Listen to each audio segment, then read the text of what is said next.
What's up guys, Multimonkey here. Today I'm back with another episode of my Squad Builder series. First of all, sorry for taking a little break. I've been off for about a week, not made a video, and I can only apologise for that, but I'm going to be back making videos, and I'm going to start a Road to Glory hopefully tomorrow, which should be a little bit interesting, and I'm hopefully going to post it daily during the exam period, because it just means I can play a couple of games a day, and it's easy to put up, so I'm going to start that. So this week's squad is a little bit of a hybrid. It's not too much of a unique hybrid, so we jump into it here.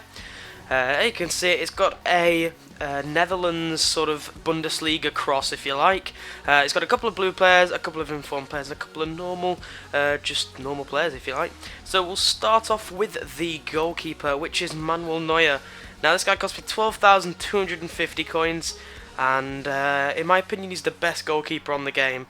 Absolutely great, absolutely amazing reactions. His diving's amazing. I honestly cannot complain about him whatsoever. Right back we have Pisashek, I believe it's pronounced. Now, he has an upgrade and 2 informs, I believe. One of the informs being the same as his upgrade. His blue card cost me 80,500, but in my opinion, his second inform, I believe it is, which is the one after his upgrade, is better than this one. I have a really horrible opinion on blue players, which I'll get onto a little bit later, but this guy just doesn't seem anything special. For 80,000, you'd think that, and those stats that are on the screen, everything above 80, you'd think he'd be an absolute god of a player, but he's just been a little bit disappointed. I can't really complain, he hasn't made many mistakes, he's not been outstanding. Now at centre back we have Badstuber. Now this is another player I can't really complain about, but I can't really shout about. I paid 77,000 for this guy, and 77,000 seems steep. He gets outpaced a little bit, but he's very strong, he's very good in the air, and he actually scores, well, when I've been playing friends matches, he's actually scored quite a lot from corners. He seems to be the man at the front post that seems to nip in with the headers. Obviously being 6'2", he uses that to win headers, so I'd say a pretty good player. Now at centre back, this has been the surprise for me, Breno. Now he cost me just 750 coins.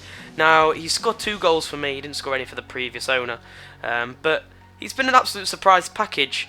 He's got 76 pace, and then the rest of his defending stats are 74, which seems to be pretty average, I suppose, but he just seems to be an absolutely great centre-back, and I definitely recommend him and to get him into your team if you are building a pretty cheap team.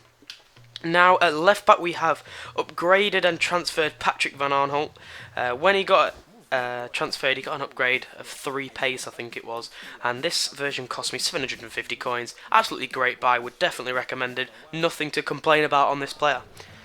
Now at CDM we have Leroy Fer, or Fer, I'm not sure how it's pronounced, and he's a great centre defensive midfielder. He's great in defence. I wouldn't say he's great in attack, but in defence he is very, very good, and I definitely say he can fill in for a centre-back if they're missing, and I really do enjoy having the 2 centre defensive mids with Grundigan over there.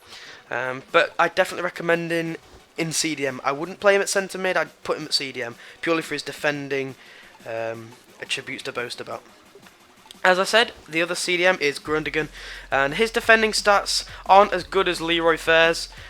His are significantly better, but his attacking stats are a little bit better.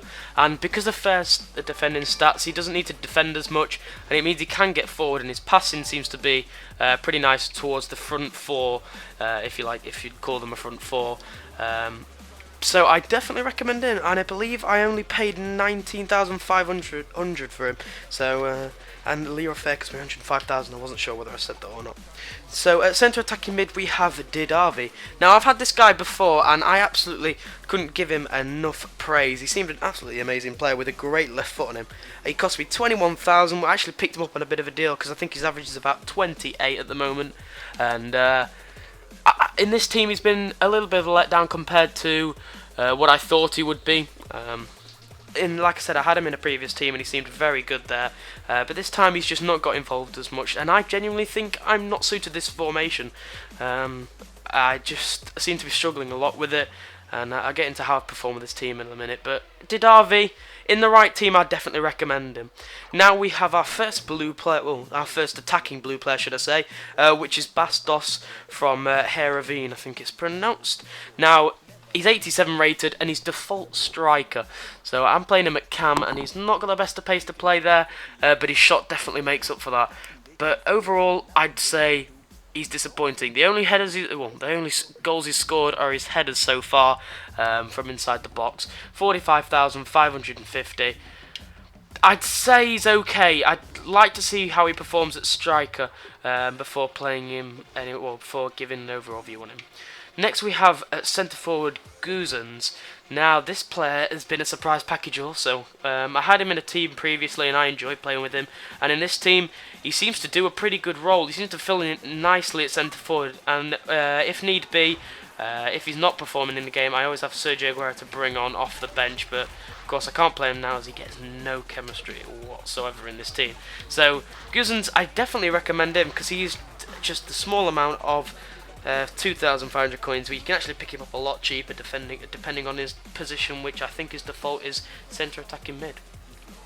Now we have the highest rated player in the team, which is Huntelaar. Now I absolutely loved his 85 version, his inform. He's my favourite player in real life, and this 93 has been a disappointment. He's scored 4 in 4, which I suppose you could say is okay, but for 280,000, he's not worth it. I believe he's hit by the blue player handicap. I have this theory that all blue players are poor.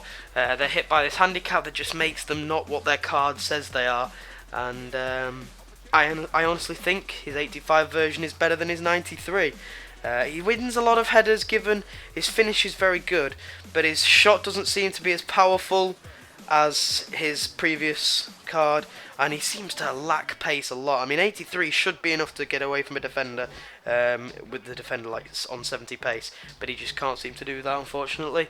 So this team, as you can see, was pretty expensive.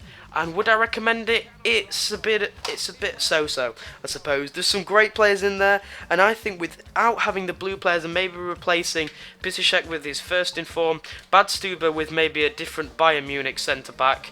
I'm trying to think of a different Bayern Munich centre-back, but I can't think of one off the top of my head. Replacing Dost and replacing Huntelaar, I actually think this team would be amazing. So, I hope you enjoyed this video, guys. Once again, thank you very much for watching, and if you enjoyed it, I'd appreciate it if you could leave a like, and I'll see you guys later. Bye-bye.